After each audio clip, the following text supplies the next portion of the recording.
Bonsoir à tous et soyez les bienvenus sur l'antenne de Grand Lille TV. Nous sommes le jeudi 27 septembre. Au sommaire de cette édition de ce 18h, la démission de la rectrice de l'Académie de Lille, la colère des colis postiers à Roubaix, puis on terminera ce flash avec les préparatifs de Lille 3000.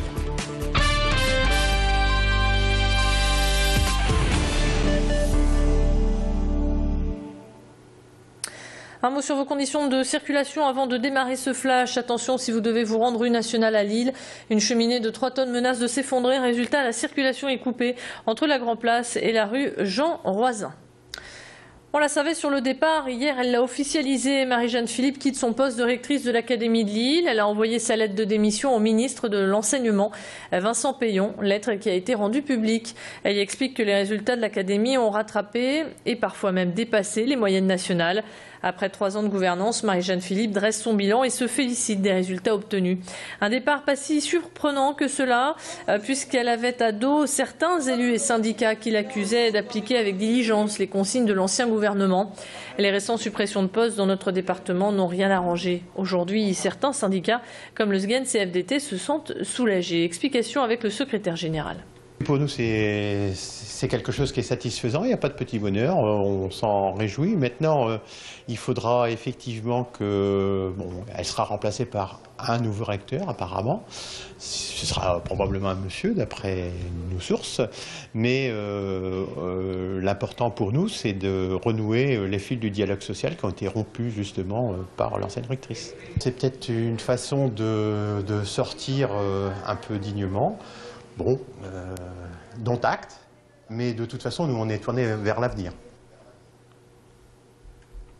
Mauvaise nouvelle, le seuil des 3 millions de chômeurs a été franchi pour la première fois depuis 1999. En août dernier, le taux du chômage en France a augmenté de 0,8%. Dans notre département, la tendance suit la courbe nationale avec une hausse plus importante d'1,2%. Pour François Hollande, c'est l'héritage de l'ancien gouvernement. Pour la droite, c'est l'héritage de la crise. Mais malgré ces mauvais chiffres, quelques bonnes initiatives en termes d'emploi émergent dans notre pays, comme le Café Contact de l'emploi. Cette association strasbourgeoise parcourt la France pour mettre en relation des jeunes de quartiers défavorisés ou éloignés du travail avec des employeurs. Ce matin, cette même association a investi l'UGC Cinécité de Lille. Certains jeunes en pleine recherche sont repartis avec des contacts sérieux qui pourront ensuite déboucher sur un poste. Hélène Si a rencontré pour nous le fondateur de cette association. Un monsieur sympa, un jeune, il m'a dit « Monsieur, c'est génial, j'ai des rendez-vous ». Je lui ai dit « heureusement ». Et il me dit « C'est qui le fondateur ?» Je lui ai dit « C'est moi ». Alors il me dit « Mais c'est bien parce que j'ai des rendez-vous et je devrais trouver du boulot demain ». Donc ça veut dire qu'il a eu son premier rendez-vous. Déjà il m'a dit « J'avais pas de rendez-vous pendant des mois et des mois, 6 mois peut-être. Et aujourd'hui j'ai le rendez-vous parce qu'il n'y a pas de lettre de motivation et j'ai eu l'employeur devant moi. Donc demain, vendredi ou lundi, il va démarrer un emploi et ça c'est génial, quoi. Le plus beau retour et la revanche sur le passé que j'ai vécu aussi, parce que je suis issu du chômage comme d'autres ici, c'est d'avoir le sourire de personnes dignes de cette société humaine qui retrouvent des rendez-vous avec du boulot à la clé. Donc pour nous, c'est un retour extraordinaire. Ça vaut de l'or.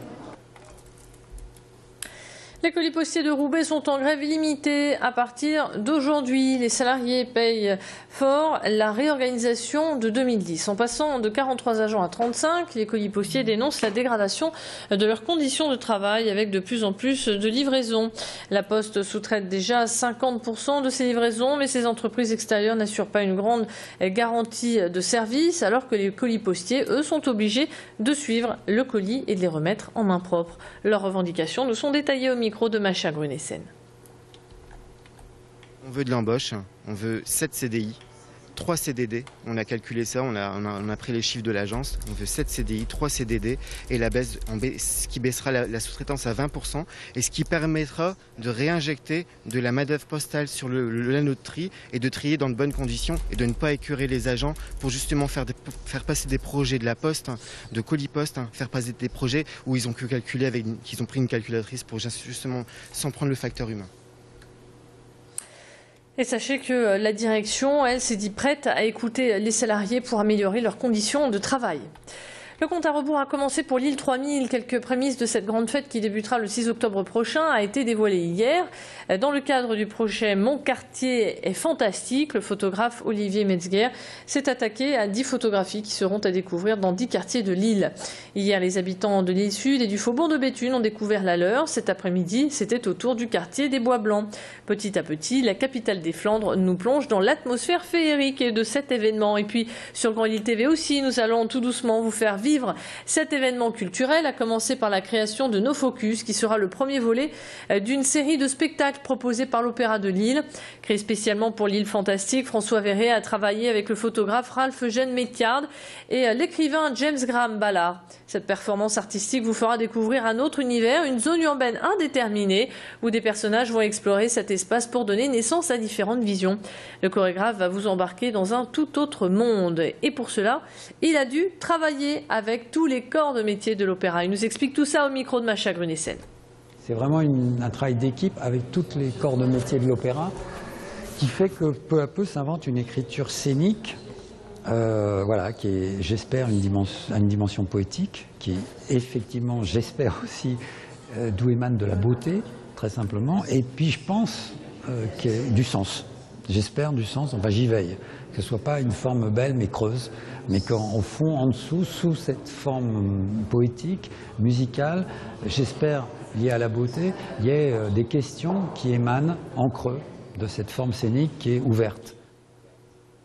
Et à noter dans vos agendas la première représentation de ce spectacle qui est prévue le mardi 9 octobre. Fin de ce flash, on se retrouve dans un instant pour votre météo.